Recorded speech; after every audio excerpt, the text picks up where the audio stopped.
environment for cooperative solutions to complex exchange provides for economic growth.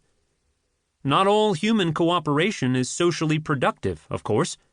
Indeed, this study is concerned as much with explaining the evolution of institutional frameworks that induce economic stagnation and decline as with accounting for the successes. My primary objective is to construct a way of approaching the issues, a necessary first step in evolving a theory of institutional change. Therefore, much of the book is devoted to developing the analytical framework. The history I include is illustrative, designed to show the promise of the approach, but far from providing for the kind of hypothesis testing that must ultimately be done. Although my primary message is to economists and economic historians, I believe the argument will be equally interesting to other social scientists. With this in mind, I have attempted to keep the economic terminology to a minimum and make the analysis clear to the non-economist. So many people have played a role in the development of the ideas presented here that it is difficult to know where to begin in acknowledging them.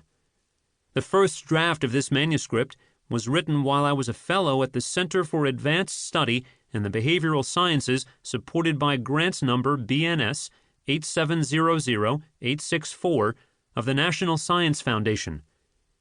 Gardner Lindsay, Bob Scott, and the staff established a wonderfully hospitable environment for this enterprise. I owe a particular debt to Carol Baxter, who patiently indoctrinated me into enough of the mysteries of the computer to alter fundamentally, for the better, my way of writing. Robert Cohane, Stephen Krasner, Mark Machina, and Ken Sokoloff, fellows at the Center that year, all contributed to the development of this study. I owe special debts to Barry Weingast and John Nye, with whom I have discussed many of the ideas developed herein, and who read and commented extensively on several drafts of this study. While I was writing this manuscript, I was reading drafts of Threin Eggertson's excellent survey of neo-institutional economics, Economic Behavior and Institutions. His study clarified my thinking on many issues and contributed to shaping the direction of my own work. Other colleagues at Washington University, Lee Benham, Art Denzow, John Drobak, Gary Miller, and Norman Schofield, all read an earlier draft and offered valuable suggestions. Others who read an earlier draft and provided valuable comments were James Alt, Robert Bates, Robert Ellickson, Stanley Engerman, Philip Hoffman, and Margaret Levy. However, my debts go far beyond those who read the manuscript. I have presented parts of this study at conferences and university colloquia over the past half-dozen years and received many valuable suggestions that have shaped my research agenda. Rui Hua Lu, and particularly Werner Troskin and Brad Hansen, have been diligent and trustworthy research assistants. Annette Milford has labored long and hard over drafts of this manuscript.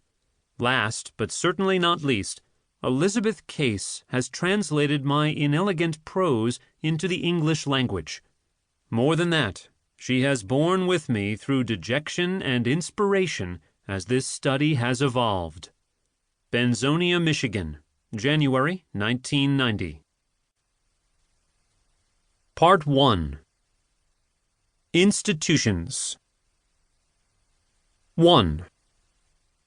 An Introduction to Institutions and Institutional Change. Institutions are the rules of the game in a society, or, more formally, are the humanly devised constraints that shape human interaction. In consequence, they structure incentives in human exchange, whether political, social, or economic. Institutional change shapes the way societies evolve through time, and hence is the key to understanding historical change.